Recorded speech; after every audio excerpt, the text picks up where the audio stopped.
തിരുവനന്തപുരത്ത് പേവിഷബാധ സംശയിക്കുന്ന രോഗി ആംബുലൻസ് ജീവനക്കാരെ ആക്രമിച്ച് വാഹനത്തിന്റെ ചില്ല് തകർത്ത് ഇറങ്ങിയോടി. പിന്നീട് ഇയാളെ പ്രദേശത്തെ വെള്ളക്കെട്ട് രൂപപ്പെട്ട കിടങ്ങിൽ മരിച്ച നിലയിൽ കണ്ടെത്തുകയായിരുന്നു.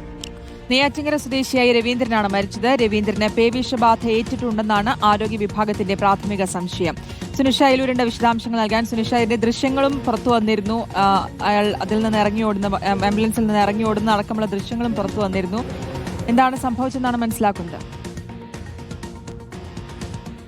റീജിത്ത്, ശ്രുതി, ചെങ്കൽ ജംഗ്ഷനിൽ വെച്ച് വെള്ളം കാണുമ്പോൾ ഇങ്ങനെ പരിഭ്രാന്തിയാകുന്നു, പേവിഷബാധയാണോ എന്ന സംശയമുണ്ടെന്ന് പറഞ്ഞ നാട്ടുകാരാണ് രവീന്ദ്രനെ കൊണ്ടുപോകണമെന്ന ആവശ്യം 108 ആംബുലൻസിൽ വിളിച്ചു പറയുന്നത്.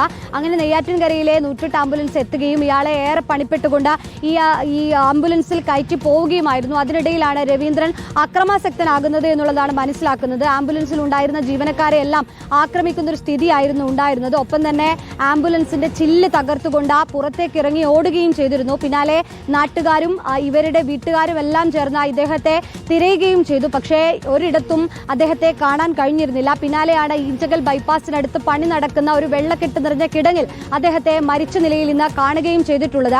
പേവിഷബാധ ഏറ്റിട്ടുണ്ട് എന്നുള്ളത് തന്നെയാണ് പ്രാഥമികമായി മനസ്സിലാക്കാൻ കഴിയുന്നത്. അങ്ങനെയെങ്കിൽ പേവിഷബാധ മൂർച്ഛിച്ചതിനെ തുടർന്നായിരിക്കാം ഇത്തരത്തിലൊരു ആക്രമണം എന്നുള്ളതാണ് കരുതുന്നത്. നിലവിൽ ആംബുലൻസിൽ ഉണ്ടായിരുന്ന പരിക്കേറ്റിട്ടുള്ള ജീവനക്കാരെ എല്ലാം തന്നെ മെഡിക്കൽ കോളേജ് ആശുപത്രിയിലേക്ക് മാറ്റിയിട്ടുണ്ട്. അവരെയും നിരീക്ഷിച്ചു വരികയാണ്. ഈ രവീന്ദ്രൻ നായ്ക്കൾക്ക് ഭക്ഷണം കൊടുക്കുന്ന ഒരാളായിരുന്നു. ഇദ്ദേഹത്തിന് കഴിഞ്ഞ ദിവസം കയ്യിൽ കടിയേറ്റിട്ടുണ്ട് എന്നുള്ളതാണ് മനസ്സിലാക്കുന്നത്. സുനിഷ അയലൂരാണ് വിശദാംശങ്ങൾ നൽകിയത്.